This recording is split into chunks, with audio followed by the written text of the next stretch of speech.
오늘 우리가 읽은 베드로전서 3장 15절의 말씀을 가지고 당신은 소망이 있는가 하는 제목으로 말씀을 증거하려고 합니다. 제가 볼 때 우리 현대사회, 특별히 대한민국을 바라보면서 느끼는 것은 사람들에게서 소망을 발견할 수 없다 하는 것입니다. 지금 대한민국은 대단히 부강한 나라 중 하나입니다. 세계의 개발도상국들이 모델로 삼는 성공한 나라며 또 한때 미국이 그랬던 것처럼 빈곤한 나라의 사람들에게 꿈을 이룰 기회의 땅으로 여겨지고 있습니다. 그렇게 보면 너무도 살기 좋은 이 나라가 겉으로 보기에 그렇게 좋은 이 대한민국이 여러분에게 어떻게 느껴지십니까? 소망이 넘치고 참 살기 좋은 나라면 앞으로 계속 그럴 것이 믿어지십니까? 아니면 풍요는 있는데 그 속에 빈곤이 있고 번영하고 있는데 그 속에 온갖 비리와 부패가 있고 문화는 발전해가고 있는데 세상에서 두드러지고 있는데 상반되는 나빠지는 인간성에 어쩌면 이 나라를 향한 미래가 걱정이 되고 계십니까? 만일 전자라면 우리는 희망이 있지만 후자라면 저울이 후자 쪽으로 기울어진다면 여러분 그것이 의미하는 바는 불안일 겁니다. 불안이란 무엇입니까? 소망이 보이지 않는 거예요. 인생은 항상 힘들고 어려운 일이 생기지만 한편 그것을 이겨낼 방법이 항상 또 같이 있는 거예요. 유명한 말이 있어요. 옛날 이야기가. 산에 가면 독초가 있대요. 먹으면 죽는. 그런데 그 독초 옆에는 항상 그 독을 해독시키는 불도 함께 있다고 합니다. 빛이 있으면 어둠이 있듯이 오늘 인생에 어렵고 힘든 일은 안 생길 수 없지만 그것을 이겨낼 방법도 항상 있다는 겁니다. 그런데 이때 이 소망의 무게가 크면 여러분 그때는 불안하잖아요.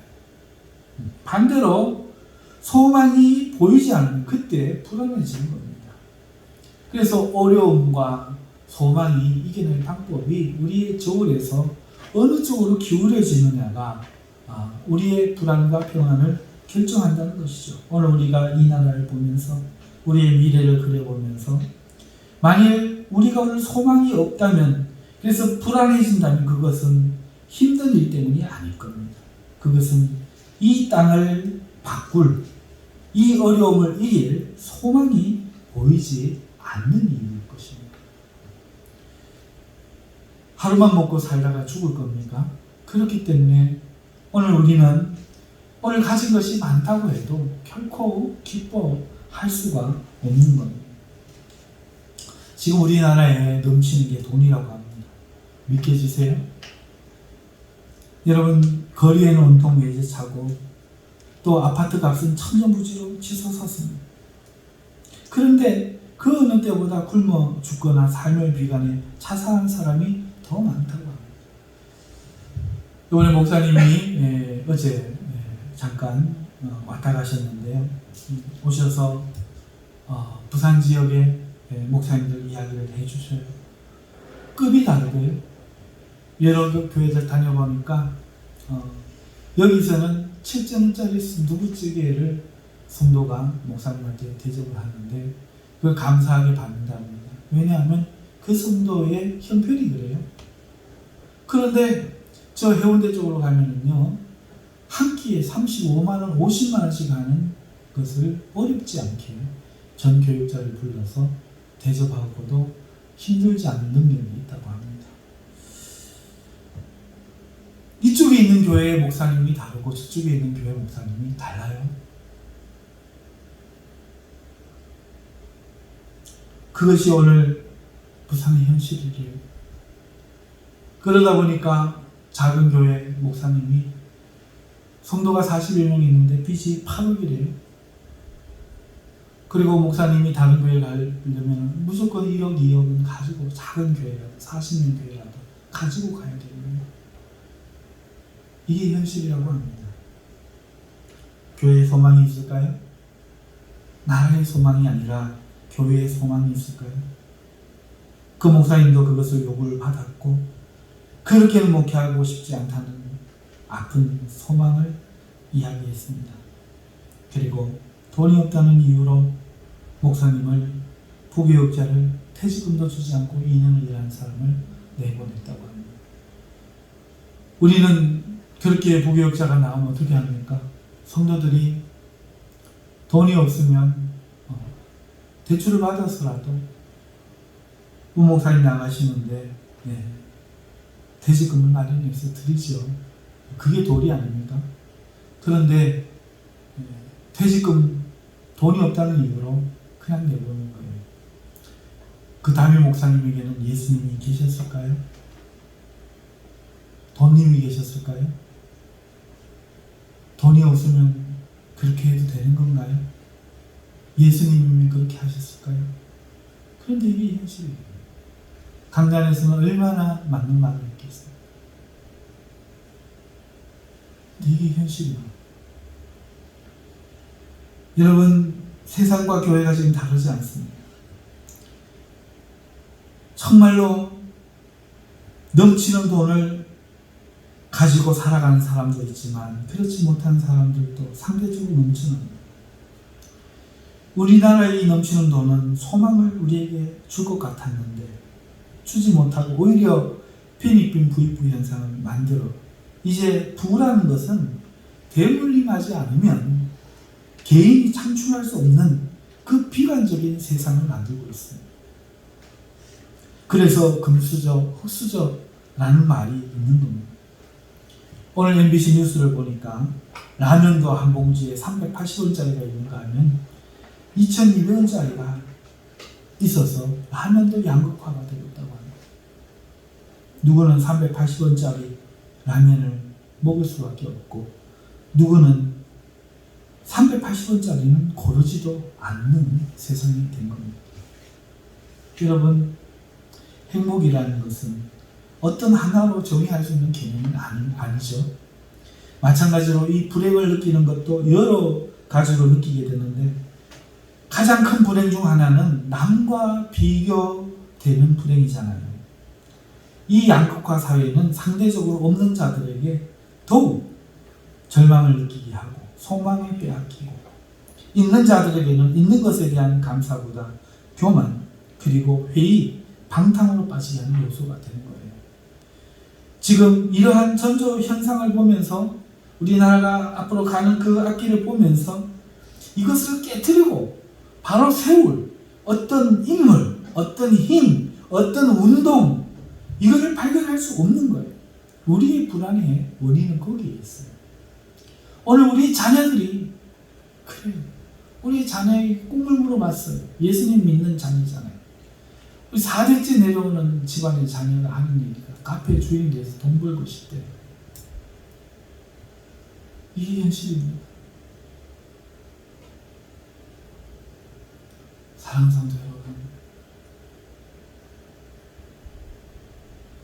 돈은 필요합니다. 물론 벌어서 헌금도 하고 먹고 살고 구제도 하고 좋은 일도 해야죠.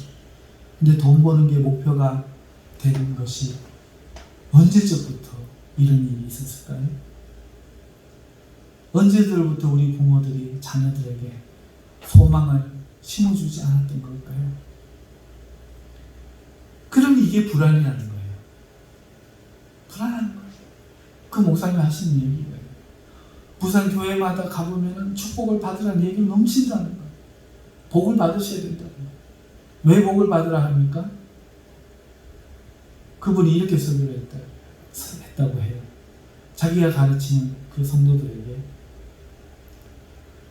이단에게 가면 이단이 하는 얘기가 뭔지 아십니까? 잘 되라는 겁니다. 복 받으라는 겁니다. 왜 잘 되라 하고 왜 복 받으라고 합니까? 그래야 자기도 콩고물이 떨어지니까. 오늘날 같은 이치로 성도들이 복 받으라고 이야기하는 그 외침 속에는 목회자가 교회에 콩고물이 떨어지기를 바라는 것 아닙니까? 그렇게 설교했다고 합니다. 그가 섬기던 교회는 아파트를 둘러싸인 그런 곳인데 그 아파트 단지에서 한 명 딱 나온대요. 그런데 이 교회가 세워지고 나서부터 그 교회를 주시하면서 음식 배달시키는 112에 전화가 오는 거예요. 코로나인데 음식 들어갑니다. 이런 상황에 목사님은 복 받으라고 외치고 장로님과 집사님과 장로님도 두 분이나 계시고 장립집사님도 계시고 서열 1위인 장립집사는 장로하라고 했더니 장로하기 싫다고 안 하고 자격이 안 되는 2위 장로는 11조도 안 하는데 집사는 1위를 물리치고 자기가 장로가 되고 목사는 뒤늦게 말이 되니까 1위 장립집사에게 이제라도 장로 되고 싶네요 말하고 그 집사님은 또 삐져갖고 이건 뭐고 이러고 목사님은 복 받으라고 주일날 이야기하고 아파트 단지에서는 그렇게 바라보고 있는데 주일 예배를 마치면 목사님 중앙 분리된 넘어서 휘 장로님 뒤따라서 휘 지사님 따라서 휘 2년을 외쳤대. 2년 욕 아니고요. 2년 횟수로 2년을 외쳤답니다. 여러분 세상 사람들이 뭐라고 하겠습니까? 2년을 외쳤는데도 목사님 휘, 장로님 휘, 나오는 지금까지도 휘, 주일마다 새벽마다 수요일마다 금요일마다 그러고 있다. 눈을 감고 뭘 그렇게 듣는지 이게 적는답니다. 전부 그렇대요. 40년 전에. 눈을 감고 끄덕이든지 젖든지 한 사람도 안 고친답니다. 사랑하는 성도 여러분, 이게 현실이래요. 이 양극화가 이쪽 교회는 뜨거운데 이쪽 교회는 좀 작고 그런 양극화는 얼마나 좋습니까? 그런데 그런 양극화가 아니에요. 돈이 있는 교회 그리고 돈 없는 교회 이렇게 양극화예요. 돈이 없다고 해서 믿음이 있느냐? 이게 아닙니다. 여러분 우리는 어떻게 해야 됩니까? 이런 사회에서 우리가 소망이 없다고 말할 수밖에 없지 않습니까? 그 성도들이 불쌍하죠.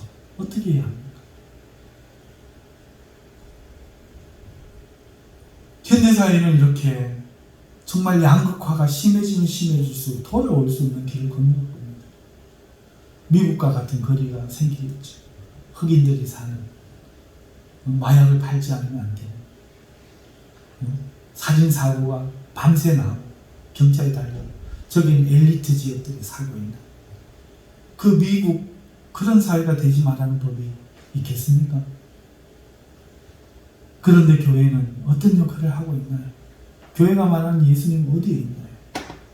목사님들이 주일마다 설교하고 성도들이 그 잘나서 고개 끄덕이면서 아멘 아멘 했던 그 신앙은 도대체 어디에 있는 건가?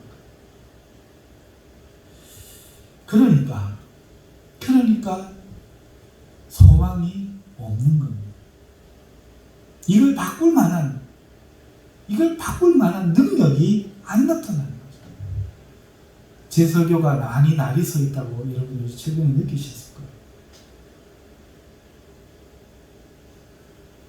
신앙이란 전부 감정적이에요. 감정이 없다가 아버지 이게 신앙이에요.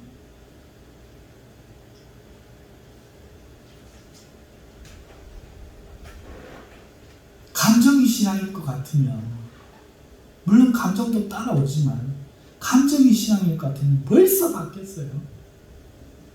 여러분 감정은 신앙이 아닙니다. 무엇이 신앙입니까? 삶의 변화가 신앙입니다. 그렇지 않습니까? 우리 교회에 이 세상의 교회들이 소망이 어디서 나와요? 변하는 성도들이에요. 중앙선부터 침범하지 않는 거예요. 남을 가르치려 들지 않고 자기를 먼저 가르치는 거예요. 하기 싫은 그 이유들을 되는 것을 멈추고 해야 할 일들을 한 개씩 하는 거예요. 그게 변화예요. 거기서부터 소망은 발견되는 거예요. 그 사람에게 가능성이 있는 거예요. 운동장을 뛰돌아 놀면서 나는 공부를 할 거야, 나는 서울대 수석 입학을 할 거야, 거창하게 소망을 줄줄이 적어 놓는다고 해서 그 아이에게 소망이 있지 않습니다. 그 아이의 소망은 공부가 되거나 안 되거나 공차기를 멈추고 도서관으로 가는 거예요. 가서 앉아서 책을 여는 거예요. 거기서부터 시작인 거잖아요. 안 가고 아무리 앉아서 아무리 놀면서 감정적으로 얼마나 사모하는지, 얼마나 눈물을 흘리면서 그리워하는지를 말하는 것은 공부가 아니에요. 세상 이치에서도 보이잖아요. 나는 운동이 너무 하고 싶어, 나는 너무 놀고 싶어, 나는 공부가 찌질이도 싫어 하면서 가는 그 발걸음이, 그게 진짜예요. 아버지, 내가 포도원에 가겠습니다, 네, 한 그 아들은 효가 아니에요. 싫은데요 아버지, 안 할래요 아버지, 그래 놓고는 걸어가는 그 아들이 효도하는 효자라고, 아버지의 뜻을 아는 자라고 예수님 말씀해 주시잖아요. 감정은 신앙이 아닙니다. 목표 세우고 결정하고 막 이런 거 신앙 아닙니다. 신앙은 오늘 당장 내게 소망이 보이는 행동을 시작하는 변화입니다. 하나님의 능력입니다. 내 삶을 바꾸어 놓는 것입니다. 이게 소망이에요. 이것이 소망의 시작입니다. 그런데 오늘 본문 말씀이 뭡니까? 세상 사람들에게 대답할 말 준비해라. 무슨 말이요? 너희에게 소망이 무엇인지 묻는 세상 사람들. 사랑하는 성도 여러분, 지금 이게 무슨 말인 줄 아세요? 이게 무슨 말인가 하면은 예수님을 믿는 사람들에게 믿지 않는 사람들이 너희의 소망이 무엇인가 묻는다는 거예요. 지금 이 말은 공상과학이 아니라 2000년 전에 있었던 이야기를 말하는 겁니다. 로마라는 엄청난 이 강대국과 세계를 지배하는 그 세력, 거기에 포함되어 있는 이 기득권의 세력, 로마라는 이들과 또 그들에게 정복당하고 지배되는 세력, 이렇게 그 사회가 나뉘어져 있었어요.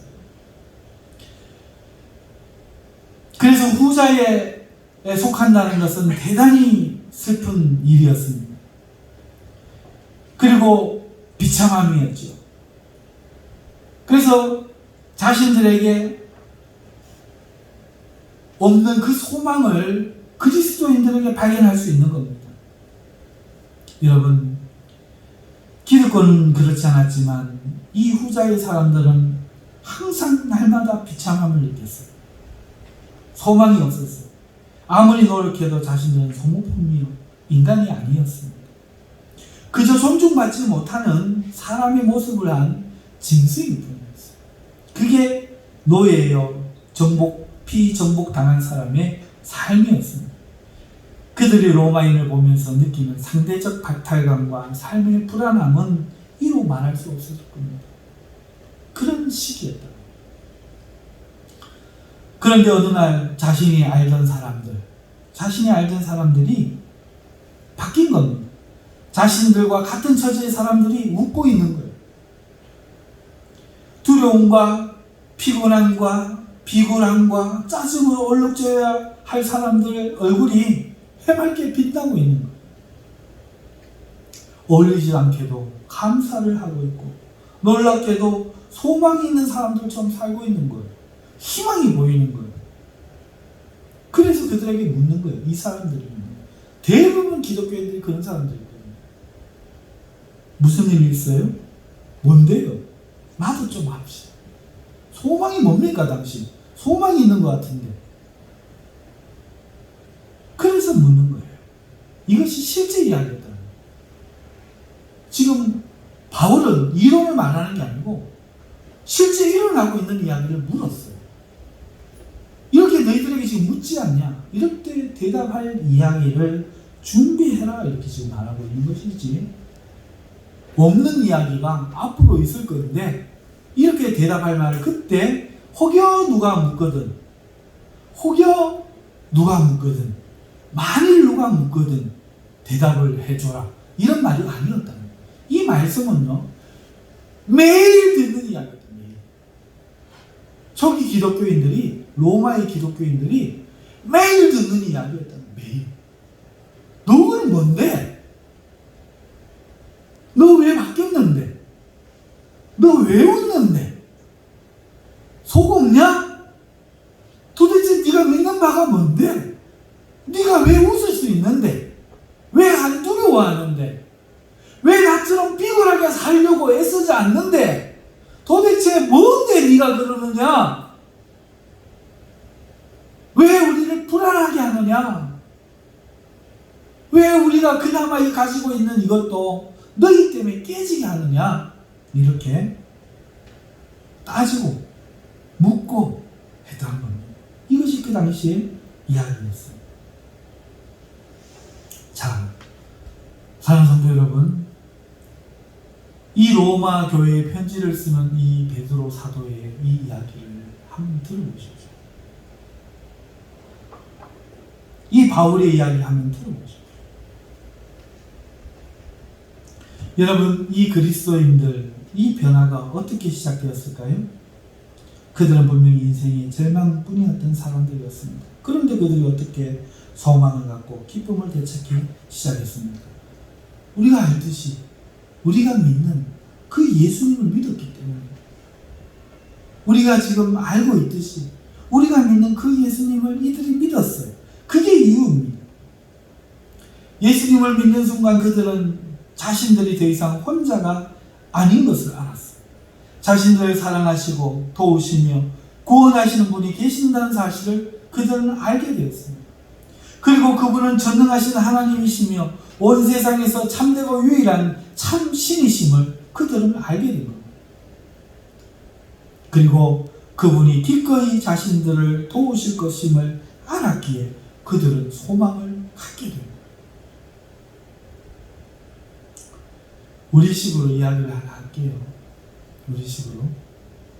현대사회에 특히나 잘 먹고 잘 살게 된 우리나라에서 여러분 가장 큰 위험한 질병이 뭔지 아십니까? 성인병입니다.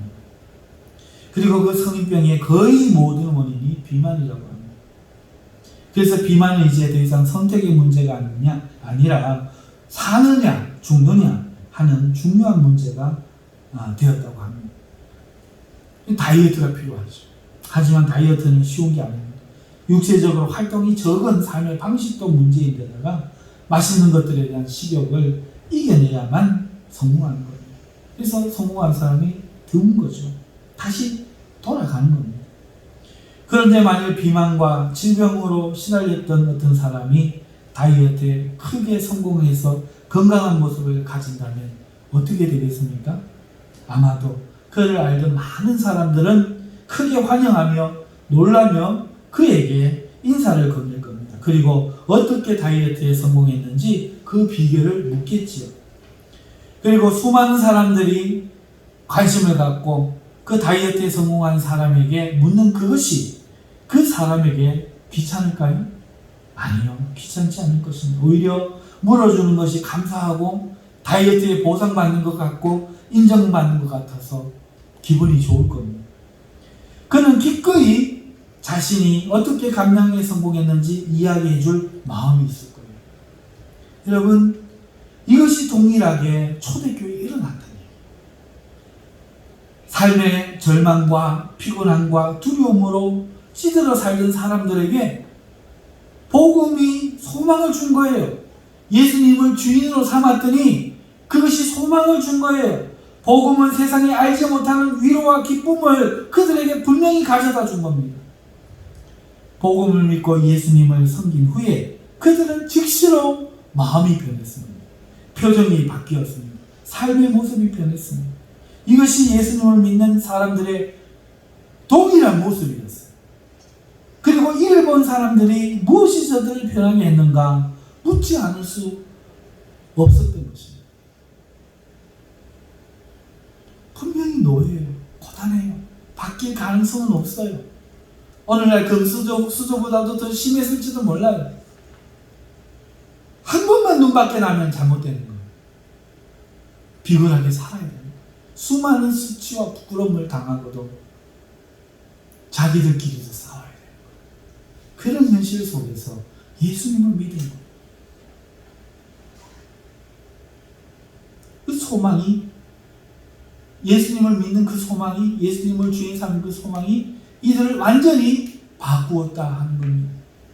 그러면 예수님을 믿는 자들을 무엇이 변하게 했을까? 변하게 한 것은 무엇일까? 오늘 읽은 우리 본문 속에 그 비결이 있습니다. 바울은 소망을 묻는 자에게 대답할 것을 준비하려고 하면서 그러기 위해 먼저 점검하고 준비되어야 될 것이 있다고 말하고 있어요. 우리가 먼저 읽은 9절을 보시면 너희 마음에 그리스도를 주로 삼아. 초대교회 성도들이 이렇게 소망이 있고 변화되게 된 이유는 그리스도를 마음의 주로 삼았기 때문에 그렇습니다. 여러분, 예수님을 믿는 것은 마음의 주인이 바뀌는 걸 의미해요. 마음의 주인이 바뀐다는 것은 우리의 생각과 또 행동의 결정권자가 바뀐다는 걸 의미합니다. 예수님을 믿기 전에는 다른 주인이 있어서 생각과 행동을 결정했습니다. 먼저 자신의 생사권을 쥔 황제, 곧 권세자들과 현실의 주인이 있었습니다. 그리고 먹기 살기 위해 몸부림치는 이유인 음식과 삶에서 조금이라도 고통을 피하고 싶은 마음이 최고의 가치관이 되어서 그런 것들을 결정했습니다.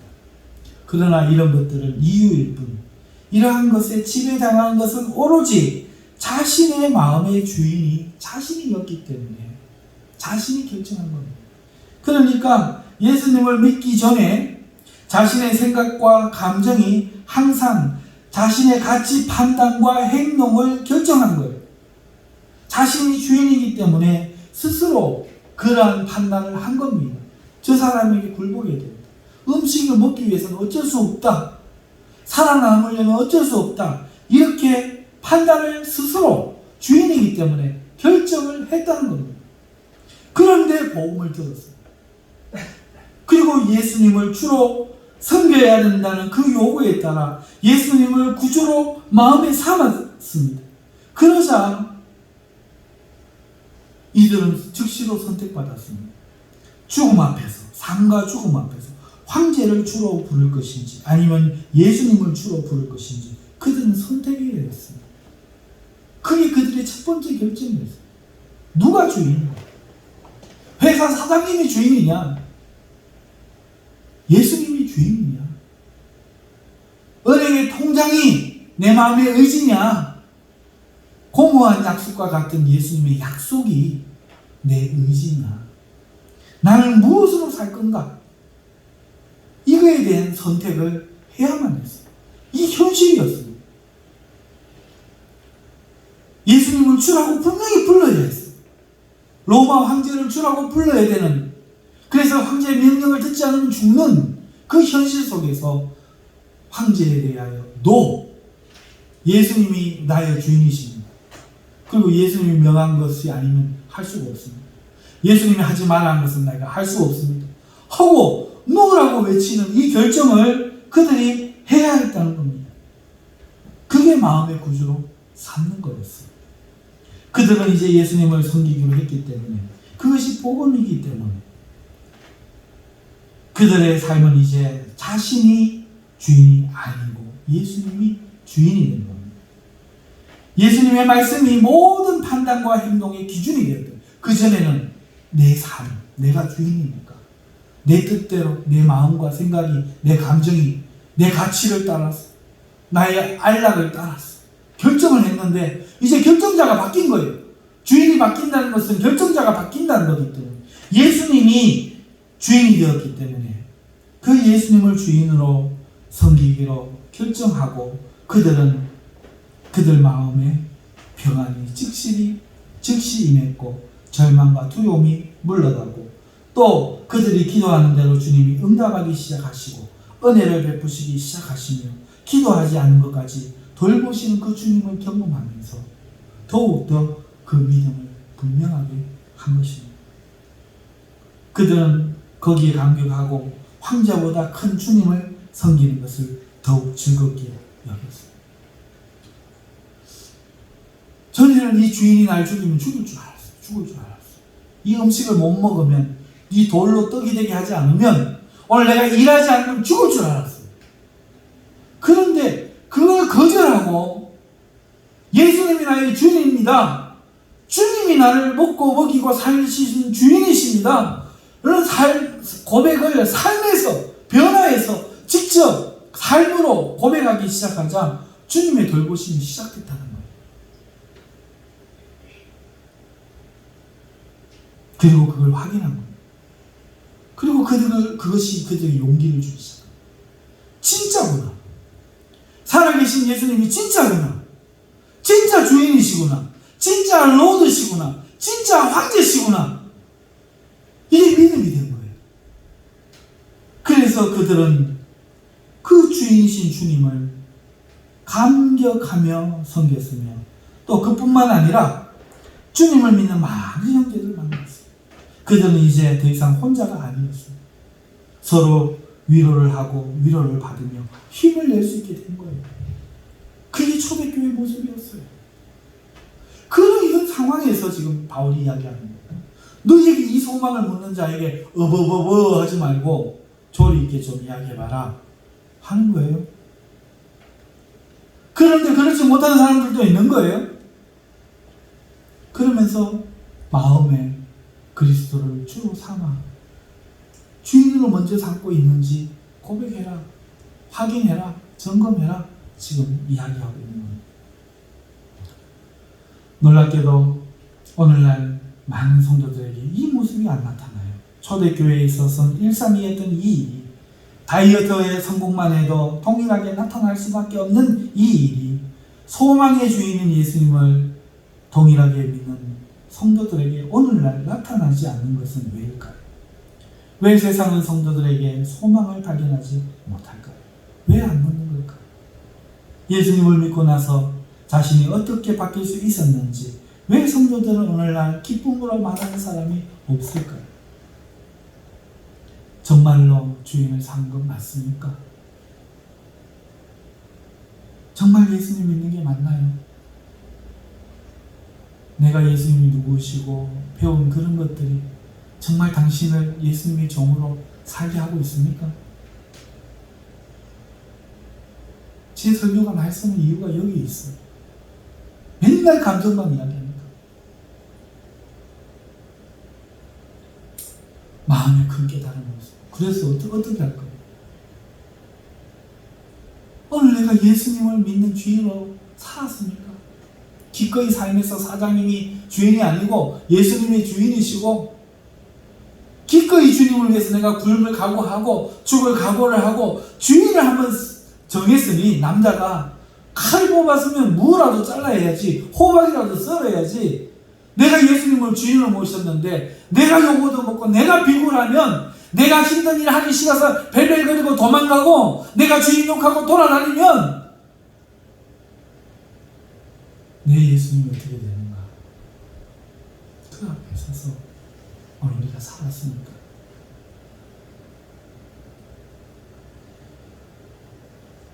오늘 우리 사랑하는 성도님들이 우리 한국에 있는 많은 교회들이 이 첫 번째 부분을 점검해야 돼요. 오늘 우리가 소망을 발견할 수 없는 교회라면, 그런 성도라면 이제 그만 목사 탓 그만하세요. 교회 탓 그만하세요. 맨날 목사 탓이야.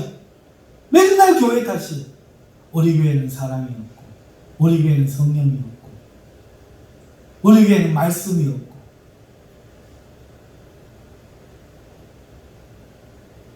얼마 전에도 그 이야기를 들었어요. 큰 교회에 경상이 있는데 우리 교회 목사님이 설교를 성경 갖고 하지 않고 인간의 말만 한대요.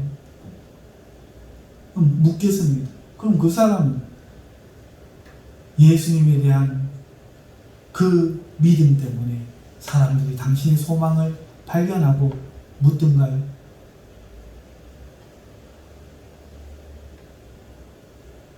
목사가 못 그러면 자기도 못 그럽니까?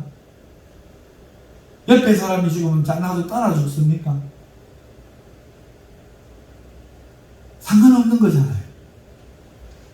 엘리 제사장이 한나야 가라. 그러면 그것도 되는 거잖아요. 문제는 자신이잖아요. 그런데도 불구하고 예수님을 주인 삼지 않은 모습은 깨닫지를 못하고 끊임없이 내가 죽을 수밖에 없는 이유를 무덤 속에 핑계들이 이야기하듯이 그렇게 이야기한다는 거예요. 오늘 세상은 말합니다. 세상이 문제다. 뭐가 문제다. 맞습니다. 문제 아닌 건 아닙니다. 그런데 당신이 죽어야 할 이유입니까? 그 죽어야 할 이유가 당신을 살리는 이유도 될 수 있습니까? 아니잖아요. 오늘 우리를 살릴 수 있는 유일한 것은 바로 예수님이 주인 되는 겁니다. 예수님이 주인 된다는 것은 내 결정과 내 생각의 모든 것들이 주님의 말씀대로 순종한다는 것을 말하는 겁니다. 주님이 하지 마라 하면 안 하는 겁니다. 주님이 하라 하면 하는 겁니다. 그게 주인 된 겁니다. 그런데 오늘 우리는 예수님에 대해 듣고 알게 된 것을 믿음으로 이해하는 것, 얼마나 감동받은 것, 그리고 그거에 따라 한 번씩 기도하고 예배 생활하고 그런 걸 주인 삼는 것으로 착각하지 않는지 점검해야 됩니다.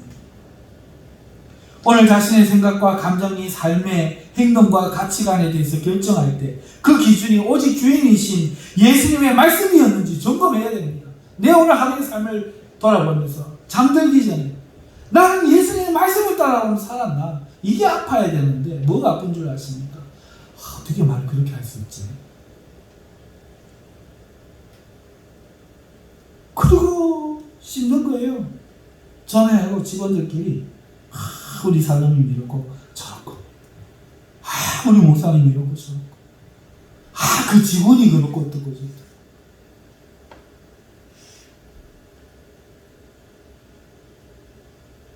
예수님 말씀을 따라 그 머리에 화를 얹었는지 숯불을 얹었는지 축복했는지 원수를 사랑했는지 이런 나를 점검해야 되는데 남을 점검하고 있는 거예요. 성도는 말씀을 전하는 목사님 보면서 목사 치는 거잖아 이러고 있고 목사는 니들하고 하는 소리야 그러고 있고 네 현실이에요.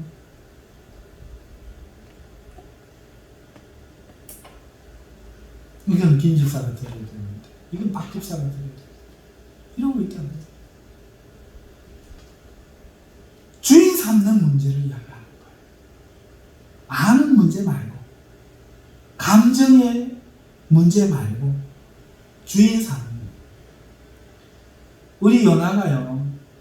연하야 니 뭐 좀 해라. 무조건 하고 이해합니다. 그게 아들이에요.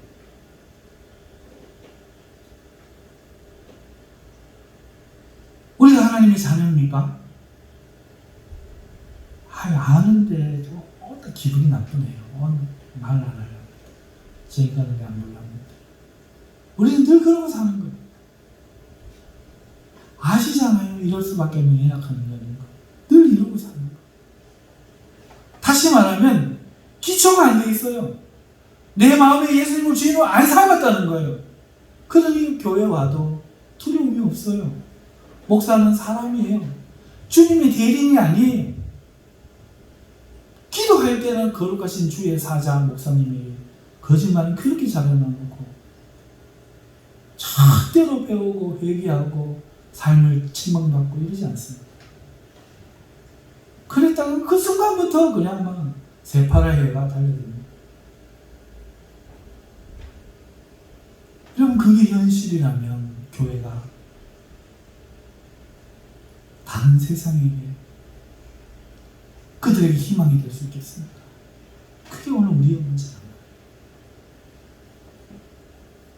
말씀을 듣는 태도를 한번 보세요. 옛날에 제 어릴 때 제가 어릴 때 학교에 다닐 때 저는 고신이니까 마룻바닥에서 자부동 하는 거 그거 알고 예배를 드렸어요. 밑에는 나무 널빤지로 마루를 놓았고 양초로 매겨가고 그걸 헝겊으로 문질러고 광을 내가지고 거기에서 있어서 밑에서 찬바람이 술술 나오고 그럼 한 시간 얼마나 괴로운 줄 알아요? 목사님 그때는 저만 지금 한 시간 하지 아무도 한 시간 안 하잖아요. 근데 그때는 보통 목사님들이 한 시간 했어요. 한 6살, 7살, 8살 요 무렵에 제가 무릎을 꿇고 양만 자세라도 하고 있으면 다행이죠. 무릎을 꿇고 한 시간이 있는 거예요. 아무 소리는 안 하는 거예요. 성도들이 어떻게 하는 줄 아세요? 우리 교회도 목사님 이런 걸 장의자 좀 들을까요? 합동에 이렇게 다들 이렇게 장의자를 들린다는데 성도들이 뭐라고 하는 줄 아세요? 목사님 안 됩니다. 하나님 앞에 교만하게 우리가 어떻게 의자에 앉아서 예배를 드립니까? 그랬어요.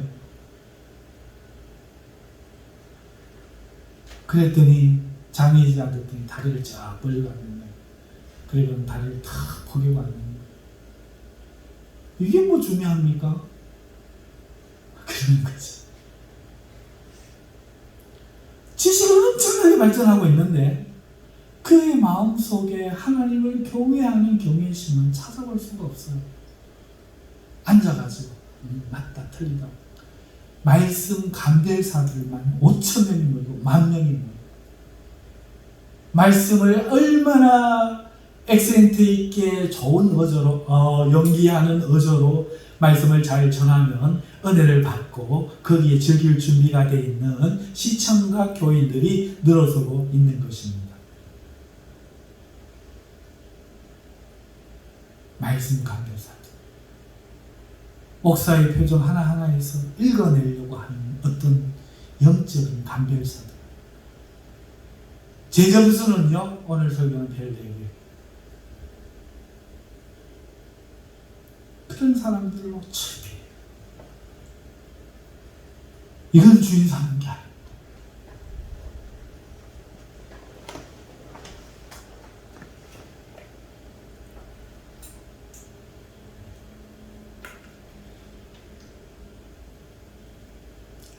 그래서 오늘 우리는 잠들기 전에 내가 예수님을 입으로는 주여 주여 부르면서 오늘 순종했는지 안 했는지 점검하는 겁니다.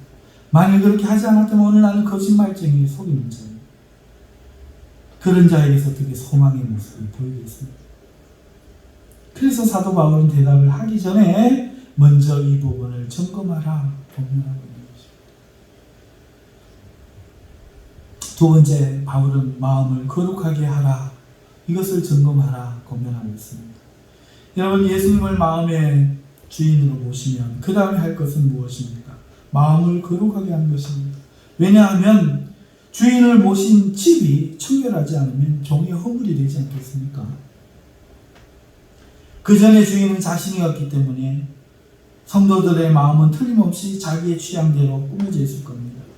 마음이라는 것은 그 마음의 어떤 방의 색깔, 중요하게 생각되어지는 가구와 그 배치들이 그 마음의 주인이었던 자신의 취향대로 꾸며져 있을 거예요. 그런데 주인이 바뀌었습니다.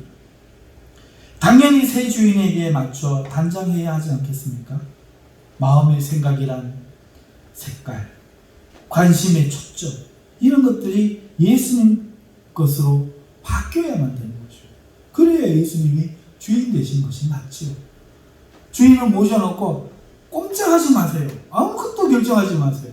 내 마음은 내가 꾸미는 그것이 잘못된 것이겠죠.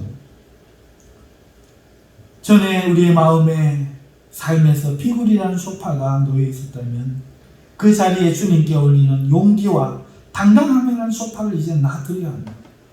전에는 부끄러움과 두려움이라는 커튼을 치고 있었다면 이제는 뜯어내고 사랑과 기쁨이라는 커튼을 우리는 주님을 위해 달아드려야 돼요. 전에는 불신의 어두운 도배지였다면 이제는 하나님이 화사하게 보시는 저마다의 개성의 그 믿음의 밝은 도배지로 색깔을 바꿔야 합니다. 전에는 게으름과 핑계라는 장판을 깔았었다면 이제는 성실한 기도와 빛나는 회개라는 장판을 깔아드려야 합니다. 집안의 가구가 무엇이 되었든 간에 주님께 맞지 않는 건 다 치워야 합니다. 그것이 거룩입니다. 세상과 달라야 하는 겁니다. 불신, 의심, 부정, 질투, 음모, 악심, 음행들과 남을 모욕하고 자신을 자랑하고 탐욕하고 속이는 것들을 다 버리고 주님이 원하신 것들로 채워야 합니다. 주님이 계신 방이기에 당연히 주님의 취향을 따라 거룩하게 꾸며야 하는 것이죠. 이것을 점검하라는 겁니다. 초대교회 성도들은 이것을 했던 거예요. 그들은 날마다 모여 주님의 말씀을 배웠습니다. 우리처럼 수요일마다 오지 않았습니다. 금요일마다 오지 않았습니다. 그들은 날마다 모였습니다. 이건 제 주장이 아닙니다. 성경이 말하고 있는 겁니다. 한 사람도 날마다 오지 않는 사람이 없었어요. 날마다 모였습니다. 그리고 배웠습니다. 그리고 실천했습니다. 왜? 주인 앞에 가야 되니까. 오늘 우리는 교회 가고 안 가고, 모이고 안 모이고, 배우고 안 배우고를 내가 결정해요. 왜? 내가 주인이거든요. 이거는 건들면 안 돼요. 왜? 내 삶도 중요하니까요. 나는 종이 아니거든요. 이래라 저래라 할 권리가 없어요, 주님한테는. 내가 결정해서 내가 원하는 만큼, 내가 자원할 때, 내가 원하는 시간에, 내가 원하는 방식으로, 내가 원하는 것으로 주님께 해드리는 거지, 주님이 결정하시는 게 아니에요. 왜? 주님은 손님이니까. 이게 우리의 신앙이에요. 하지만 초대교인들은 날마다 모여서, 날마다 성찬을 하면서, 날마다 예배하면서, 날마다 말씀을 배웠다 하는 거예요. 하루 종일 노예로서 빠지게 살고, 매를 맞아가면서도 모여서 그렇게 주님을 주인으로 고백하고 주님께 걸맞는 것들로 자기의 마음을 채워갔다는 겁니다.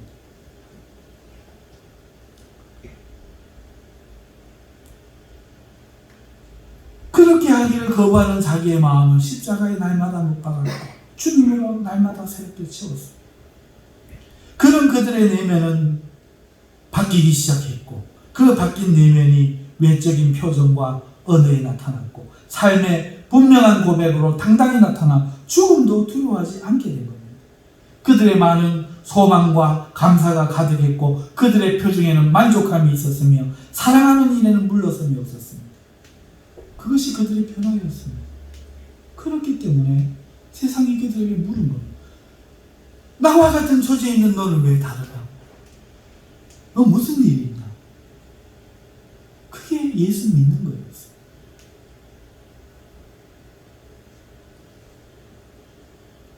사도 바울은 너희 이 소망을 묻는 자들에게 왜 이 변화가 되었고 어떻게 해서 바뀌었는지 대답할 말을 준비하라고 말씀하고 있는, 단순한 이 말씀 속에 이것이 들어있는 거예요.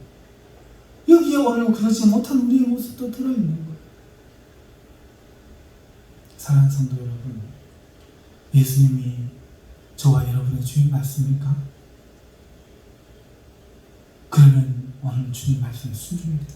용서하라 하셨잖아요. 용서하십시오. 주님의 말씀에 순종하지 못한 것 있습니까? 아십시오. 그게 주인 삼는 거지, 아는 게 아닙니다. 주님 앞에서 행동하십시오. 주님께 물으십시오. 주님께 결과 보고 하십시오. 목사는 아무것도 아닙니다. 외치는 나팔에 불과해요. 여러분 여기 오셔서 주님을 만나는 거 아닙니까? 그러니까 교회도 보지 마시고, 장로 얼굴도 보지 마시고, 목사 얼굴도 보지 마시고 주님을 섬기십시오. 그리고 그 주님께 걸맞는 주인의 자리를 만들어 주십시오. 지금까지 내가 세상에서 인간적으로 해왔던 것들 당연히 해야 된다고 주장하지 마시고 다 내어버리십시오. 그리고 주님의 것들로 채워 꾸미십시오. 거기서부터 변화가 시작되는 겁니다. 아무리 도서관을 쳐다보면서 공부하자고 결의를 해도 그건 공부하는 게 아닙니다. 당장 찾은 공을 아까워도 뻥 차놓고 도서관으로 부르는 친구를 뿌리치고 가는 것이 공부를 시작하는 것처럼 오늘 내 마음의 주인 삼는 내 자신을 죽이는 것.